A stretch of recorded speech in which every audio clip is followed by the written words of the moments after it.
Hey, ladies and gentlemen, welcome back to the Jack and Glenn channel. Before we get started, make sure you hit the subscribe button, hit that bell notification. Today, we're still talking about Love is Blind, Season 7, Episode number 2, right? Things are heating up in the pod, so let's get to it.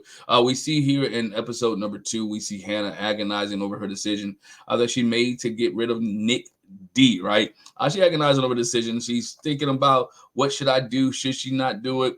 Eventually, she asked producers and asked people, can she meet up with Nick D again, have another date with Nick? And we'll get into that a little bit later, but she wants to have another date with Nick.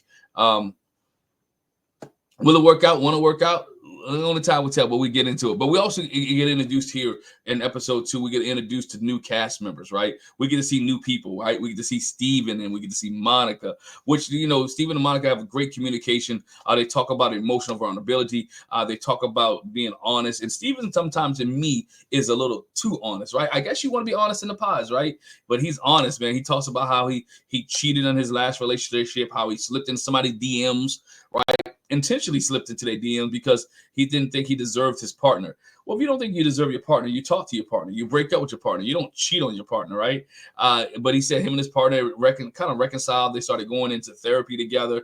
I don't know. Monica, she kind of appreciated the fact that he's honest, right? That he grown up. He did some grown man stuff. He talked about his honesty. He talked about how, he talked about it. He was honest and upright with it.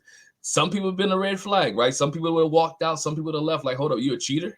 Because you feel like you don't deserve me, you're gonna slide in somebody's DMs. What if you see me outside of these pods and you think I'm better than you, or you're gonna slide in somebody? It could have went so many different ways. But again, Monica said she'd been cheated on and she appreciated the fact that he was honest. They even get into some deep conversation, right? They talk about voted in politics, right? He said he admitted that he voted for Donald Trump in 2016. Each his own, right? And then he ended up voting for Biden in 2022. And again, when you deal with politics, man, different views, different policies and procedures. Me and Jack had this conversation all the time. If you're not voting for the person to be liked, they're not your pastor, they're not your father. You're voting for somebody who's going to put some policies and procedures in place, which, if you really understand the political grand scheme of things, they can't do anything without Congress, right? But that's a whole different video. But he said he voted for Trump, but he learned, right? Which I thought it was weird, because just because you learned, right, that you part West African, or that you learn that you have some black in you, you got to change your political views. Y'all can hate me if you want, do what you like. But again, to me, that was very surface white. This is why you changing your political views. Your views are your views, right? DNA, he had a DNA test, realized that he was West African. I think he talks about his mom. He's always thought he was Irish and got a little bit of Irish in him. Monica shares that she's also mixed, right? She has a combination of a Honduras, Latino, some Cherokee, and she understands having a crisis identity, right? She understands being what's the word I'm looking for? Being different. And so they kick it off. And I think this couple right here, because they're so honest with each other, I think they could work out, right? They could work out. Back to Hannah, right? Hannah's back in the quarter, and again, I mentioned she regret the fact that she broke up with Nick, right?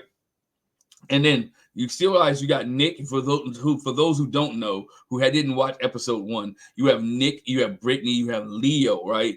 All in this love kind of square, right? Leo likes Brittany and Hannah. Nick likes Hannah, right? Hannah's messing with Leo, and she knows about Brittany because Brittany spilled the beans, all right, when she came in there, right? So Hannah, she's upset. She said she just want to focus on, what's going on. Leo tells her not, that he didn't want to. He wants to talk to other people, right? He wants to find out what's going on, right? He is scared, but he wants to. He missed. He's getting close to both of them, right? He missed that he's getting close to Brittany. He admits that he's getting close to Hannah, and he wants to have a discussion. And he tells Brittany this, and this is Brittany's biggest fear, right? Her biggest fear is that she would be caught up in a love triangle, and didn't know it would be a square. But her biggest fear that she would be caught up in a love triangle. So she's caught up in this love triangle. And they have this date, and that date ends in tears. She started crying. She cries because of the fact that she did not want to be caught up in this whole type of mess, right? So again, Hannah gives Nick another shot, right? Her and Nick talk in the pods. She didn't know if Nick was going or not. Nick comes in and he comes with pods.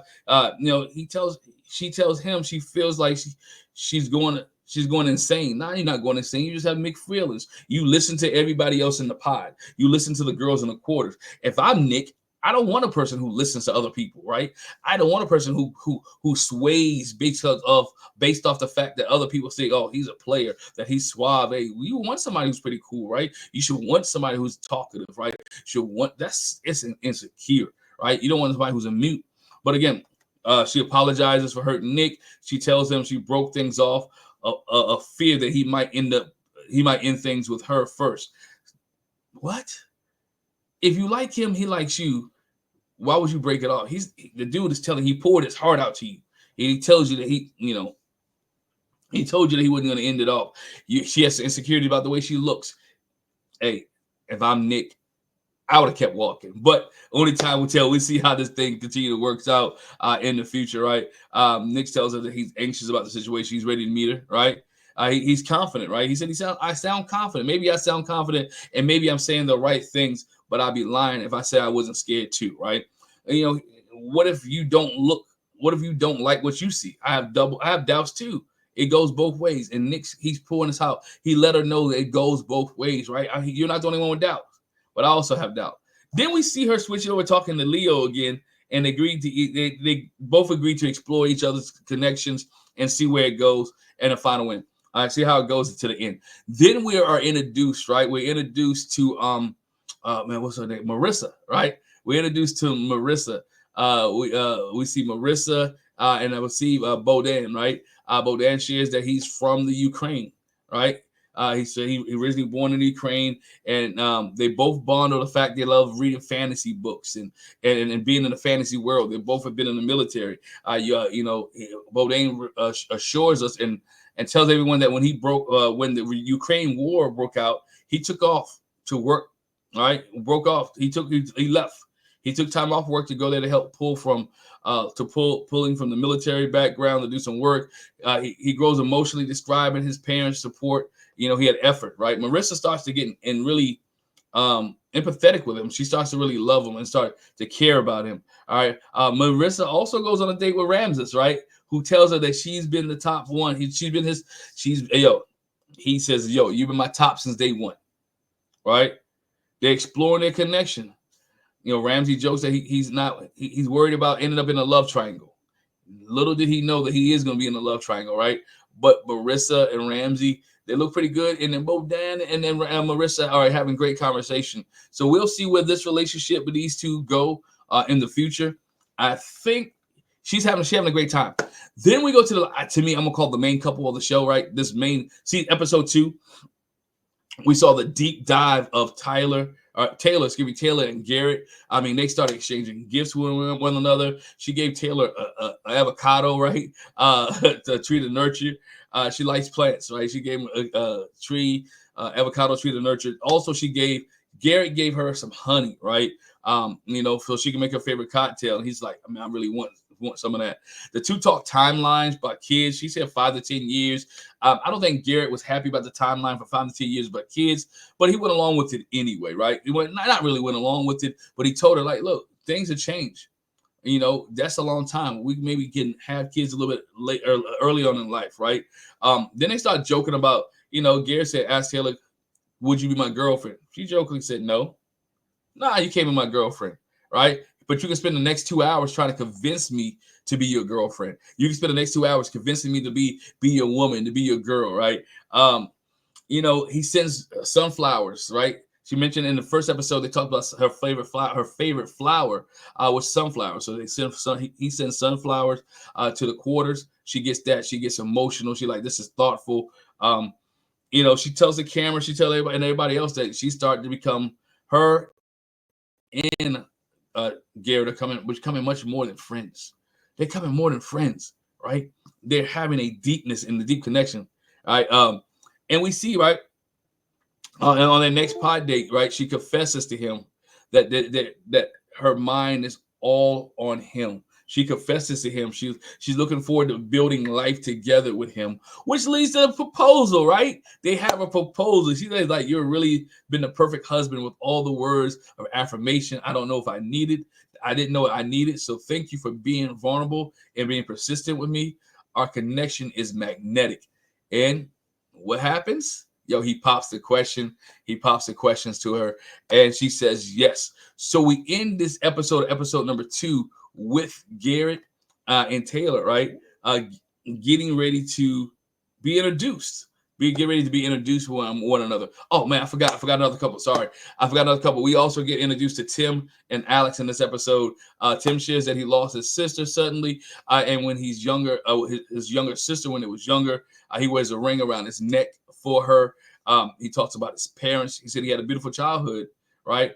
And he wouldn't change a thing about it. Alex is serious about her. Alex is serious about him.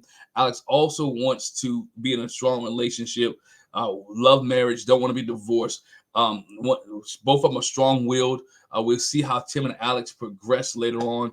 But again, I mentioned this is all about Garrett and Taylor. They're preparing to reveal themselves to each other. I'm interested to see what he says when he sees her, because again, she's been hiding her fact that she's Asian. She didn't want him to know any looks about her. He wants anything. She didn't give him any clues about what she looked like. It's all been about imagination. So we'll see how that goes here in the future. Hey, let me know what you think about episode 2 of Love Is Blind. I like it. Did you like it? Leave a comment in the comment section below. I'm looking forward to episode number 3. Going to drop that video here shortly. If you haven't watched episode 1, go watch it. It's worth watching. All right. Make sure you hit the subscribe button, hit the bell notification, leave us a thumbs up, and we'll talk to you a little bit later. Appreciate you. Love Is Blind, episode 3, right around the corner. Peace.